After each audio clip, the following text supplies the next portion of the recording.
Olá, meus irmãos. Hoje, no terceiro dia do nosso Tríduo a São José, nós vamos meditar sobre São José, guardião de Jesus. E para isso, nós vamos assistir um trecho da nossa formação do Encontro da Unidade dessa semana. E hoje agora, nesse breve momento, nós vamos partilhar sobre os elementos da vida de São José que se entrelaçam com o nosso carisma. Os elementos da vida de São José que inspiram essa vocação.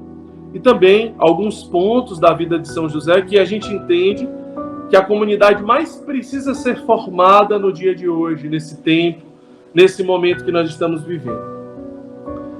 Como vocês sabem também, o Papa Francisco, ele fez um documento, uma carta apostólica chamada Patris Corde, que significa coração de pai. O Papa Francisco, ele enumera o documento em 7 itens, aonde ele denomina ali São José como pai amado, como pai na ternura, pai na obediência, pai no acolhimento, coragem criativa, trabalhador e pai na sombra. São esses 7 nomes que o Papa Francisco, que o Santo Padre, ele denomina São José nesse documento. Vale a pena você ler Patris Corde, a carta apostólica do Papa Francisco em honra aos 150 anos da declaração de São José como patrono da Igreja. Por isso que esse ano de 2021 ele foi consagrado pelo Papa Francisco a São José. E aí, obviamente, a nossa comunidade é a mesma coisa, e nós já estamos tendo a graça de poder beber dessa espiritualidade, de poder beber deste Pai que é São José. Então, a primeira coisa que nos vem muito forte é que São José é aquele que Deus escolheu para ser o guardião. O guardião. Foi o homem, foi a pessoa que Deus olhou e disse: este vai ser o guardião, o modelo de guardião. Aquele que zela, aquele que guarda o que de mais precioso pode existir. A gente vai acompanhar no Evangelho do dia 19, o momento que São José pensa em abandonar a Virgem Maria. O Evangelho diz: José, como homem justo, pensa em desposar a Virgem Maria e fugir daquela realidade. Muitos santos, eles dizem que, na verdade, não é que São José duvidou da maternidade de Nossa Senhora. Não é que ele duvidou da fidelidade de Nossa Senhora, mas ele se sentiu indigno, ele se sentiu muito pequeno diante de tão grande missão. Ele entendia quem era a Virgem Maria e ele se sentia muito pequeno diante dela e diante daquela missão de ser pai do Filho de Deus e de ser esposo da Mãe de Deus. Mas quando em sonho o anjo diz: não tenha medo, José, tudo isso é obra do Espírito Santo, o mesmo Espírito Santo que vai agir na vida dele. E assim ele se coloca nas mãos de Deus. Portanto, vejam só, se José ele realmente abandonasse a Virgem Maria naquele momento, o que teria sido dela? Teria sido apedrejada juntamente com o menino Jesus, com Cristo. Então ali ele já toma a primeira postura de guardião, aquele que vai guardar, aquele que toma posse, aquele que assume para si a missão confiada por Deus. O segundo ponto que São José traz é o ser família. Família de Nazaré, a Sagrada Família. Ele, que mais uma vez, foi aquele que Deus escolheu para ser o seu pai adotivo. Ele que foi aquele que Deus escolheu para ser o esposo da Mãe de Deus. Portanto, foi aquele que Deus escolheu para ser o grande referencial de família. Ali está em São José esse depósito, sim, de exemplo e de referencial. Um amor que se doa como precisa se doar, não como ele quer. Jesus aprendeu muitas coisas com José. É claro que José aprendeu muitas coisas de Jesus. É claro que José, através da divindade de Jesus, aprendeu muitas coisas do céu com o próprio Cristo, com o seu Filho. Mas Jesus aprendeu muitas coisas sobre a humanidade com José, com aquele que Deus escolheu para ser o seu pai adotivo. Jesus aprendeu a ser homem com José, porque Deus quis assim. Toda a infância de Jesus, toda a juventude de Jesus, José com certeza segurou Jesus muitas vezes nos braços. José com certeza muitas vezes carregou Jesus no colo, ensinou a andar, ensinou a comer, ensinou e corrigiu Jesus tantas vezes, porque Deus quis assim. Esse é José, essa é a identidade de José. Vejam, quando nós falamos de vida interior significa constância na intimidade com Deus. E quanto que José teve de constância durante toda a vida de Jesus. A intimidade que José teve durante toda a vida de Jesus. Portanto, José é uma inspiração de vida interior com Cristo, que nos leva a Cristo. Então, esse ano é um ano de nós estimularmos, intensificarmos a nossa devoção filial a José. Vejam que graça, a nossa devoção filial a José. Um pai que muitas vezes, além de ensinar José a ensinar Jesus a como caminhar na sua caminhada, ele também ensinou Jesus a se levantar nas suas quedas. Nós somos chamados a dar as mãos para esse Pai eterno, para esse Pai amado, como diz o Papa Francisco, e a nos deixar levantar por esse Pai tão amoroso.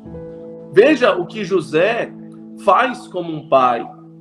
Ele que seria o único pai que poderia dizer que no nascimento de Jesus a alegria chegou na sua casa.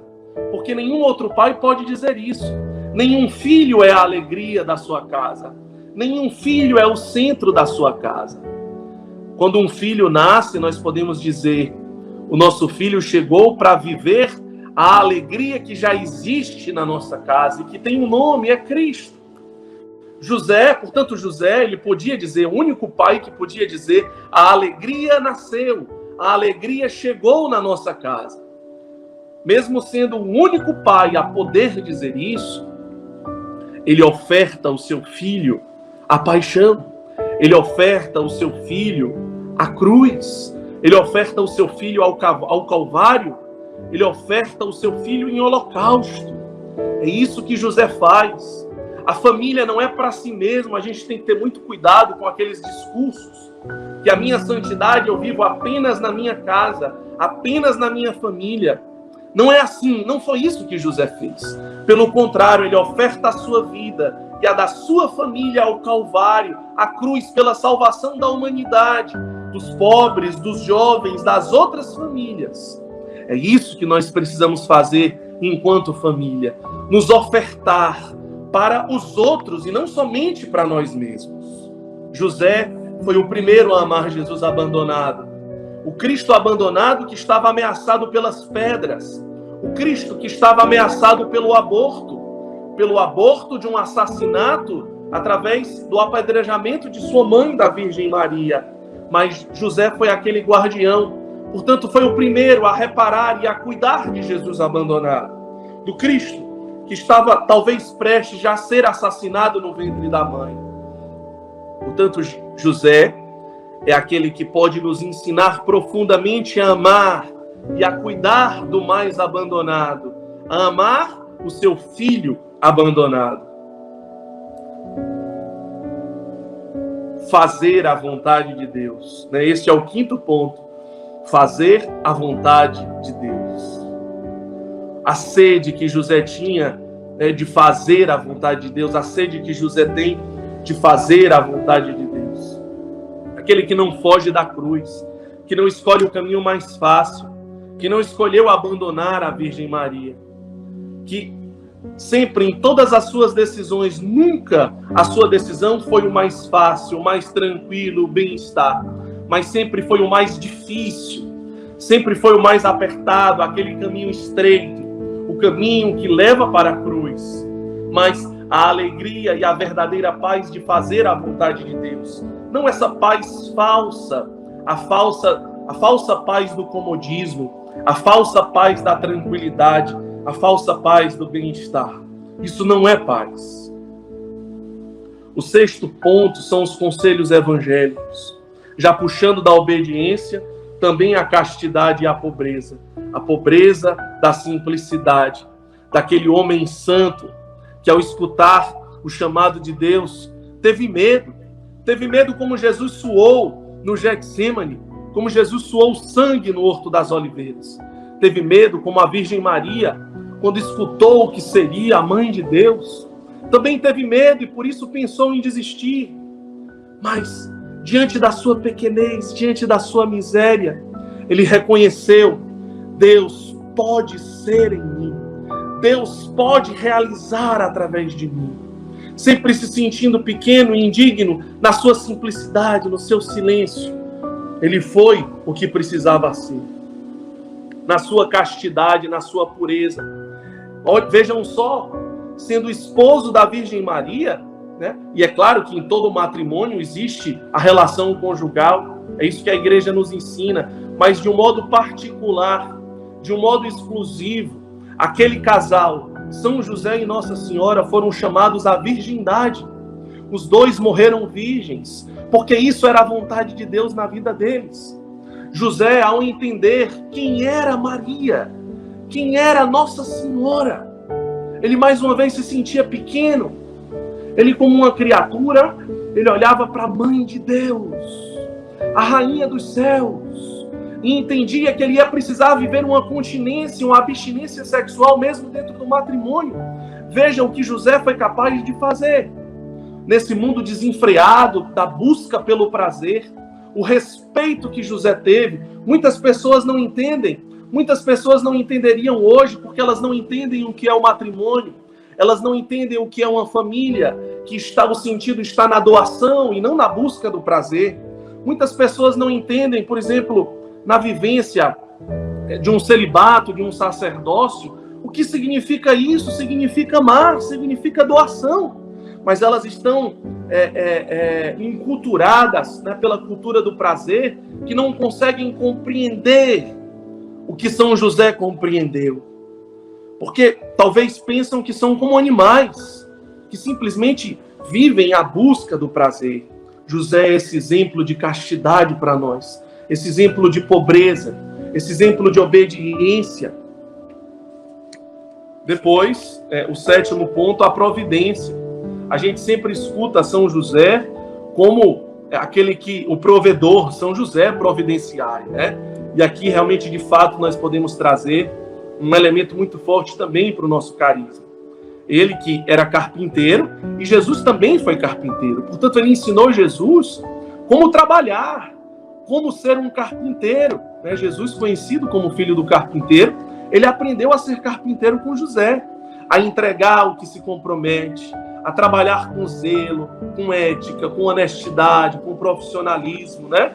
Mas não era o dinheiro, não se tratava do dinheiro, se tratava de ser um carpinteiro, e como consequência vinha a providência. Então a nossa providência é essa. São José nos ensina, né, que a providência, na verdade, é só fruto do principal, de uma evangelização que precisa acontecer. Vamos aprofundar, é um dom que Deus nos dá. Muito obrigado, Deus abençoe.